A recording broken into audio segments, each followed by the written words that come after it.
हरिहरानंद विचार मंच की प्रभात वाणी। ओम भद्रं कर्णेभ्यः शृणुयाम देवाः। भद्रं पश्येमाक्षभिर्यजत्राः स्थिरैरङ्गैस्तुष्टुवांसस्तनूभिः। व्यशेम देवहितं यदायुः। ओम पूर्णमदः पूर्णमिदं पूर्णात् पूर्णमुदच्यते। पूर्णस्य पूर्णमादाय पूर्णमेवावशिष्यते। ओम शांतिः शांतिः शांतिः। परम पूज्य आत्मन सुप्रभात। मैं उदयपुर राजस्थान से हरिहरानंद विचार मंच की दिव्य प्रभात वाणी के इस अत्यंत गहरे प्रशांत और मौन की शक्ति से ओतप्रोत अंक के साथ उपस्थित हूँ। आज के इस पावन चिंतन का वाचन मैं आपका आत्मीय कपिल देव आमेटा शब्दों के शोर को विराम देकर उस अनहद नाद को नमन करते हुए आप सभी के परम कल्याण और आत्मिक शांति हेतु प्रस्तुत कर रहा हूँ। हरिहरानंद विचार मंच की इस पवित्र और मौन के शीतल प्रकाश से आलोकित प्रभात वेला में आप सभी मौन के साधकों, अंतरयात्रा के पथिकों और अपनी चंचल वाणी को विराम देकर हृदय के सन्नाटे में ईश्वर को खोजने वाले जिज्ञासुओं का हृदय की अनंत गहराइयों से हार्दिक स्वागत है। पिछले अंक में हमने भेदभाव का क्षय और मोक्ष के विषय में जाना था कि कैसे दीपक की तरह निर्दोष सेवा ही हमें मुक्ति की ओर ले जाती है। आज स्वामी जी हमें उस सेवा के लिए आवश्यक आंतरिक ऊर्जा को बचाने का गुप्त सूत्र दे रहे हैं। आज हम जानेंगे कि वह कौन सा द्वार है जिसे बंद करते ही भीतर का खजाना सुरक्षित हो जाता है। आज की वाणी हमें सिखाएगी कि मौन केवल चुप रहना नहीं, बल्कि वह वैज्ञानिक प्रक्रिया है जिससे मन सधता है और ज्ञान का उदय होता है। आज हम समझेंगे कि कैसे वाणी का थमना ही हमारे परम कल्याण का प्रथम सोपान है। श्रीमद् भगवद गीता से दिव्य प्रेरणा। प्रिय श्रोताओं, वाणी का संयम ही तपस्या का प्रथम चरण है। भगवान श्री कृष्ण ने गीता के दिव्य उपदेशों में वाणी के तप और मन की एकाग्रता के विषय में जो अमृत वचन कहे हैं, वे प्रत्येक साधक को गंभीरता और गहराई प्रदान करते हैं। श्लोक। अनुद्वेगकर वाक्यं सत्यं प्रियहितं च यत् स्वाध्यायाभ्यसनं चैव वाङ्मयं तप उच्यते। श्रीमद् भगवद गीता अध्याय 17 श्लोक 15। व्याख्या और भावार्थ।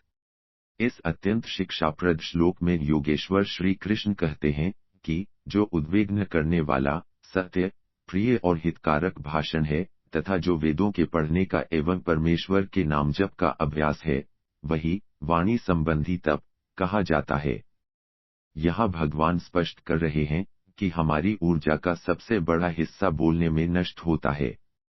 श्री कृष्ण समझाते हैं कि जब हम व्यर्थ की बातों को छोड़कर सत्य और मौन का आश्रय लेते हैं, तब हमारी वह ऊर्जा सुरक्षित होकर भीतर की ओर मुड़ती है। मौन केवल शब्दों को रोकना नहीं है, बल्कि मन की उन तरंगों को शांत करना है जो हमें बाहर की ओर भटकाती हैं। जब वाणी तपती है, तभी ज्ञान का प्रकाश खिलता है।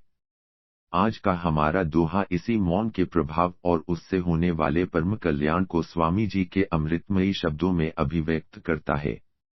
दोहा, मौन का प्रभाव वाणी। अब हम पूज्य स्वामी जी की दिव्य वाणी से निकली हरिहरानंद दोहावली के इस पावन सूत्र को अपने जीवन में धारण करेंगे। दोहा पाठ। थमे तो मन थमे, मन थमे तो ज्ञान। हरिहरानंद कहत हैं, यही परम कल्याण। भावार्थ। यह दोहा आध्यात्मिक उन्नति की एक अत्यंत सूक्ष्म और वैज्ञानिक सीढ़ी को हमारे समक्ष प्रस्तुत करता है। स्वामी हरिहरानंद जी कहते हैं कि जब साधक अपनी बाहरी इंद्रिय अर्थात अपनी वाणी को नियंत्रित कर उसे स्थिर कर देता है, तो धीरे धीरे उसकी सूक्ष्म इंद्रिय अर्थात मन की चंचलता भी कम होने लगती है। वाणी और मन का गहरा संबंध है। जैसे ही बोलना थमता है, मन का भटकना भी रुकने लगता है। स्वामी जी उपदेश देते हैं कि जब मन पूरी तरह स्थिर, प्रशांत और निर्विचार हो जाता है, तभी आत्मा का वह निर्मल ज्ञान प्रकाशित होता है जो अब तक विकारों और विचारों की परतों के नीचे दबा हुआ था। ज्ञान का यह दिव्य उदय ही मनुष्य को अज्ञान के बंधनों से मुक्त करता है। अतः मौन केवल शब्दों का अभाव नहीं है, बल्कि यह वह मार्ग है जो मनुष्य के पूर्ण और परम कल्याण को सुनिश्चित करता है, जिससे जीवन वास्तव में कृतार्थ हो जाता है। दोहे की व्याख्या और आध्यात्मिक विश्लेषण। प्रिय आत्मन, इस दोहे में छिपे हुए मौन के रहस्यों को आइए मैं, कपिल देव आमेटा, अत्यंत विस्तार और गहराई के साथ आपके समक्ष विश्लेषित करता हूँ। एक थमे तो मन थमे, क्रिया और प्रतिक्रिया। हमारी वाणी मन का विस्तार है। जब हम बोलते हैं तो मन सक्रिय रहता है। स्वामी जी कहते हैं कि यदि आप मन को शांत करना चाहते हैं तो पहले वाणी को थामिए। यह एक रिवर्स इंजीनियरिंग जैसी प्रक्रिया है। जैसे पंखे का स्विच बंद करने पर पंखा कुछ देर बाद रुक जाता है, वैसे ही चुप रहने से मन के विचारों की गति धीरे धीरे कम होने लगती है। मौन वाणी का संयम है, जो मन के संयम का आधार बनता है। दो मन थमे तो ज्ञान, दर्पण की स्वच्छता। अशांत मन उस उबलते हुए पानी की तरह है, जिसमें अपना चेहरा नहीं देखा जा सकता। स्वामी जी समझाते हैं कि जब मन थम जाता है, यानी स्थिर हो जाता है, तब वह एक स्वच्छ दर्पण की तरह बन जाता है। इसी स्थिरता में आत्मा का प्रकाश ज्ञान के रूप में झलकता है। ज्ञान कहीं बाहर से नहीं आता, वह तो भीतर ही है, बस विचारों के शोर में हमें सुनाई नहीं देता। स्थिरता ही सत्य का साक्षात्कार कराती है। 3 यही परम कल्याण, अंतिम गंतव्य। संसार में हम छोटे छोटे कल्याणों के पीछे भागते हैं, धन, पद, मान। पर स्वामी जी कहते हैं कि परम कल्याण तो अज्ञान से मुक्ति में है, और वह मुक्ति मौन और ज्ञान के बिना संभव नहीं है। जब मनुष्य अपने भीतर के सन्नाटे का आनंद लेना सीख जाता है, तो उसे किसी बाहरी सुख की प्यास नहीं रहती। यही अवस्था जीव को मोक्ष के द्वार तक ले जाती है। 4 हरिहरानंद का संदेश, मौन की महत्ता। स्वामी जी का मार्ग अनुभव का मार्ग है। वे कहते हैं कि बहुत बोलने वाला अक्सर बहुत कुछ खो देता है, पर मौन रहने वाला ब्रह्मांड के रहस्यों को सुन लेता है। मौन वह शक्ति है जो आपकी बिखरी हुई ऊर्जा को समेटकर उसे प्रज्ञा में बदल देती है। मौन रहने से केवल ऊर्जा ही नहीं बचती, बल्कि वाणी में वह बल, वाक्सिद्धि आता है कि आपका कहा हुआ सत्य होने लगता है। एक सनातन प्रेरक दृष्टांत, महर्षि मेधातिथि और मौन की शक्ति। प्रिय श्रोताओं, मौन के प्रभाव को समझने के लिए हमारे प्राचीन ऋषियों के जीवन का एक प्रसंग श्रवण करें। महर्षि मेधातिथि ने वर्षों तक मौन व्रत धारण किया था। एक बार एक राजा उनके आश्रम में आया और अनेक प्रश्न पूछने लगा। महर्षि शांत रहे। राजा को लगा कि महर्षि उसका अपमान कर रहे हैं। क्रोध में आकर राजा ने कहा, क्या आप इतने अहंकारी हैं कि एक सम्राट के प्रश्नों का उत्तर नहीं दे रहे? महर्षि ने केवल अपनी उंगली से अपने हृदय की ओर संकेत किया और फिर भी मौन रहे। राजा जब जाने लगा, तो उसे अचानक एक अद्भुत शांति का अनुभव हुआ। उसे महसूस हुआ कि महर्षि ने बिना बोले ही उसके सभी संशयों का अंत कर दिया है। शब्दों से केवल तर्क बढ़ता है, पर मौन से बोध होता है। राजा ने समझा कि जो ज्ञान शब्दों में नहीं समा सकता, उसे महर्षि अपने मौन से बांट रहे थे। स्वामी हरिहरानंद जी भी हमें इसी मौन की ओर ले जा रहे हैं, जहां पहुंचकर बोलना व्यर्थ हो जाता है और केवल ज्ञान शेष रहता है। आज का संकल्प और साधना सूत्र। प्रिय आत्मन, इस वाणी को अपने जीवन के व्यवहार में उतारने का प्रयास करें। आज के लिए आपका विशेष संकल्प यह है। आज आप व्यर्थ के बोलने से बचेंगे।